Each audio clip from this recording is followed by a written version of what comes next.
Le Conseil de sécurité doit ordonner immédiatement la fin des hostilités par le Rwanda et exiger le retrait immédiat des troupes rwandaises présentes sur le territoire congolais.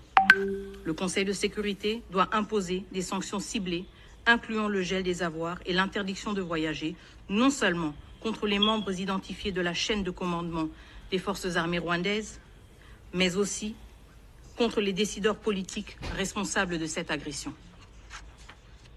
Le Conseil de sécurité doit imposer un embargo total sur les exportations de tous les minerais étiquetés comme rwandais, en particulier le coltan et l'or, afin de mettre fin à l'exploitation illégale des ressources naturelles de la République démocratique du Congo. Le Conseil de sécurité doit révoquer immédiatement le statut du Rwanda en tant que contributeur de troupes aux missions de paix des Nations Unies. Il est inconcevable que ce même pays qui contribue aux missions de la paix des Nations Unies est celui qui participe maintenant, activement, directement, aux attaques contre les soldats de la paix. Le Conseil de sécurité, finalement, doit instaurer un régime de notification systématique pour toute vente et transfert d'armes au Rwanda par les États membres ou des entités privées.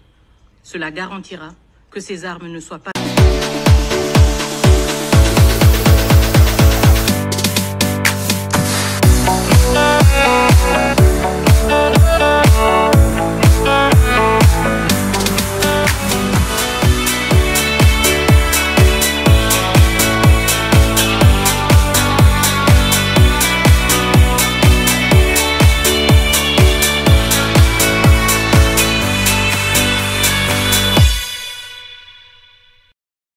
Monsieur le Président, distingués membres du Conseil, permettez-moi, au nom du gouvernement et du peuple de la République démocratique du Congo, d'exprimer nos remerciements pour la convocation de cette réunion dans un si bref délai. Nous saluons l'engagement de la présidence algérienne et nous reconnaissons la contribution des États-Unis lors de la précédente présidence. Nous exprimons également notre gratitude au secrétaire général des Nations Unies, son Excellence Antonio Guterres, et saluons les contributions essentielles de Mme Bintou Keïta, M. Jean-Pierre Lacroix et Mme Joyce Msuya, dont les efforts soutiennent la paix et la sécurité dans notre pays. Avant de poursuivre mon intervention, je souhaiterais marquer une pause pour rendre hommage au sacrifice ultime consenti au cours des dernières 72 heures par les soldats de la paix de la MONUSCO et de la communauté de développement d'Afrique australe SADC en République démocratique du Congo. J'honore également la bravoure des forces armées de la République démocratique du Congo et la mémoire des populations congolaises civiles martyrisées par le Rwanda.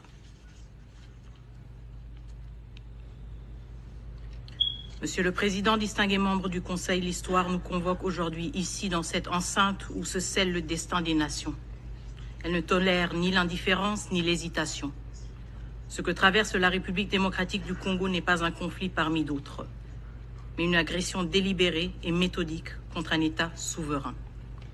Une violation flagrante des principes fondateurs de cette organisation et une atteinte intolérable à la paix et à la sécurité internationale. La République démocratique du Congo attend légitimement de ce Conseil qu'il agisse avec fermeté et diligence pour protéger la paix et la sécurité internationale et imposer le droit international, un pouvoir qui lui est exclusivement conféré par la Charte des Nations Unies. Monsieur le Président, en cet instant même, alors que je me tiens devant vous, une attaque d'une gravité inouïe se déroule sous les yeux du monde. De nouvelles troupes rwandaises ont franchi les bornes 12 et 13 du poste frontalier séparant Goma de Gisenyi, pénétrant sur notre territoire en plein jour, dans une violation ouverte et délibérée de notre souveraineté nationale. C'est une agression frontale, une déclaration de guerre qui ne se cache plus derrière des artifices diplomatiques.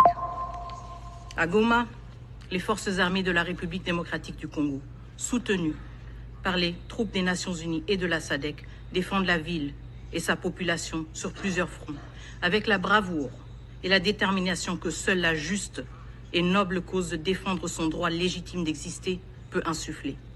Mais ce combat ne se limite pas au champ de bataille.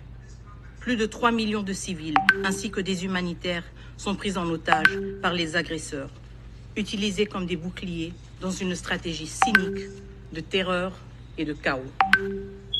Les signes ne trompent pas, le Rwanda se prépare à orchestrer un carnage à ciel ouvert, avec une brutalité qui rappelle les heures les plus sombres de notre histoire. Il est impératif que les combats cessent immédiatement. Chaque heure qui passe rapproche notre région d'une tragédie d'une ampleur insoutenable. Nous refusons de voir se répéter le cauchemar de 1996, ce chapitre sombre de l'histoire africaine que nous pensions clos. Aujourd'hui, les victimes ne sont pas seulement congolaises. Cette attaque est dirigée contre l'Afrique tout entière, que dis-je, contre l'humanité entière. Les balles rwandaises frappent indistinctement les Sud-Africains, les Tanzaniens, les Malawites, les Burundais, les Uruguayens, tous frères et sœurs venus pour la paix. Et que dire de vous, membres de ce Conseil? Cette agression ne vise pas seulement la République démocratique du Congo, elle est dirigée contre vous. Votre mission, contre vos soldats de la paix que vous avez mandatés pour protéger et non pour être pris pour cible. Laissez-moi être clair, chaque minute qui passe sans action décisive de ce Conseil est une victoire pour l'agresseur. Chaque hésitation fragilise la crédibilité des Nations Unies et condamne des innocents à l'indicible. Monsieur le Président, Mesdames et Messieurs, le monde vous regarde, il est temps d'agir. Depuis le 6 janvier 2025, les forces de défense du Rwanda et leurs supplétifs du M23 intensifient leurs attaques en violation flagrante du cessez-le-feu du 4 août 2024, occupant les localités stratégiques telles que Katale, Louchébéré, Massissi Centre, avant de progresser vers Bweremana, Minova et Kalungu. Ces attaques aggravent une situation humanitaire déjà catastrophique, provoquant le déplacement de millions de Congolais et visant à chasser les civils de leurs foyers pour établir une administration parallèle et modifier la configuration de la région. À Goma, les RDF ont délibérément coupé les lignes d'approvisionnement en électricité et en eau, bloqué les routes d'accès stratégiques et utilisé les brouilleurs GPS mettant en danger les vols civils et humanitaires. Le 19 janvier 2025, l'hôpital de Médecins sans frontières à Massissi Centre a été frappé par une roquette, blessant 2 humanitaires. Ces actes, comme les attaques répétées contre les camps de déplacés, illustrent une violation manifeste du droit international humanitaire et révèlent l'objectif des RDF et du M23. Semer la terreur et paralyser l'assistance humanitaire. Nous mettons en garde contre le piège du prétexte fallacieux avancé par le gouvernement rwandais qui brandit la protection d'une de nos nombreuses minorités comme justification de son ingérence. La réalité est tout autre. Aujourd'hui, dans les camps de déplacés congolais, les victimes sont de toutes les ethnies, y compris les Tutsis congolais qui subissent le même sort tragique que leurs concitoyens face à la violence des forces armées rwandaises et du M23. Alors que nous faisons face à cette catastrophe humanitaire, il est clair que cette crise est directement liée au pillage économique de notre pays. Le dernier rapport du groupe d'experts des Nations Unies révèle l'ampleur du pillage orchestré par le Rwanda. Chaque mois, plus de 150 tonnes de coltan sont illégalement extraites et acheminées vers le Rwanda, où elles sont frauduleusement étiquetées pour l'exportation. Ce commerce illicite compromet la souveraineté de la RDC et finance directement les activités militaires des forces armées rwandaises et du M23. À Rubaya, le site le plus grand d'exploitation de coltan de la région, les RDF et le M23 ont établi une administration parallèle, exploitant nos ressources et imposant leur contrôle sur les populations locales en toute impunité. Ces activités doivent être sanctionnées. Cependant, cette exploitation illégale n'est qu'un aspect de l'agression menée par le Rwanda. Depuis le début de leur campagne de terreur en 2022, les RDF et le M23 ont systématiquement ciblé les forces de maintien de la paix. Le 24 janvier 2025, le général-major Peter Chirimwami Nkuba, gouverneur militaire du Nord Kivu, a été lâchement assassiné par les forces armées rwandaises alors qu'il commandait sur la ligne du front. Le 25 janvier, 9 soldats sud-africains 3 soldats du Malawi et 1 soldat uruguayen ont été tués dans des affrontements avec le Rwanda et le M23. Un char des Nations Unies a été incendié, marquant un nouveau seuil dans l'hostilité ouverte envers les institutions multilatérales. Par ailleurs, une compagnie de casques bleus tanzaniens à Kanyabayonga reste jusqu'à présent encerclée et coupée de tout approvisionnement par les RDF et le M23. Le dernier rapport du groupe d'experts révèle également l'utilisation par les RDF et leurs supplétifs d'un arsenal sophistiqué. Missiles solaires, mortiers guidés par GPS et missiles anti-chars. Ces violations flagrantes du régime d'embargo sur les armes et le droit international humanitaire menacent gravement la paix et la sécurité de la région des Grands Lacs. Ces 3 dimensions, humanitaire, économique et sécuritaire, révèlent une réalité incontestable. Une agression systématique et coordonnée contre la République démocratique du Congo par le Rwanda. Monsieur le Président, distingués membres du Conseil, le processus de Luanda, conçu pour offrir un cadre de résolution pacifique, a été saboté par l'intransigeance du Rwanda. Chaque engagement pris à Luanda a été piétiné, à commencer par le cessez-le-feu du 4 août. Aussi, depuis l'établissement du mécanisme de vérification ad hoc renforcé à Goma le 5 novembre 2024, le Rwanda n'a jamais envoyé ses 3 experts militaires pour superviser la mise en œuvre du dit cessez-le-feu. Rappelez-vous, lors de notre dernière réunion du 8 décembre dans cette salle, le représentant permanent du Rwanda avait affirmé que les experts étaient en route pour Goma. Aujourd'hui, 82 jours plus tard, ils ne sont toujours pas arrivés. Le 15 décembre, le Rwanda a sciemment saboté le sommet convoqué par le facilitateur du processus de Luanda, son Excellence João Lourenço, en ignorant son invitation. Et le 23 janvier, le président du Rwanda a surpris le monde entier en sollicitant la médiation de la Turquie, s'éloignant ainsi des principes de solutions africaines aux problèmes africains. Malgré ce mépris flagrant affiché par le Rwanda pour le processus de Luanda, la République démocratique du Congo reste pleinement engagée et réitère sa confiance en son Excellence João Lourenço.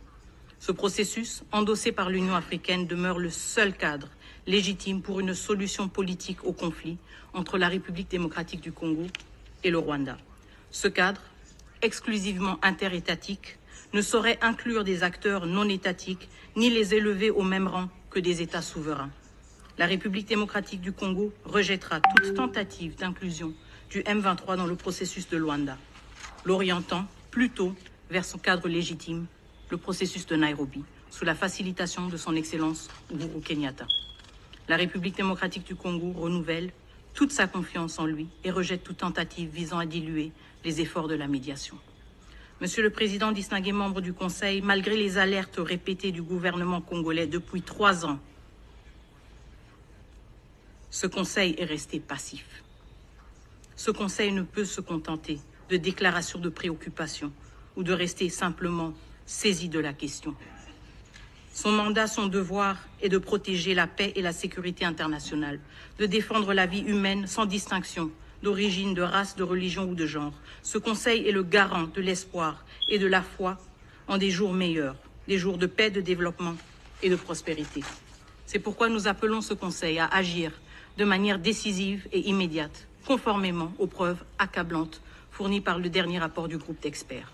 Voici les actions concrètes que nous exigeons. Le Conseil de sécurité doit ordonner immédiatement la fin des hostilités par le Rwanda et exiger le retrait immédiat des troupes rwandaises présentes sur le territoire congolais.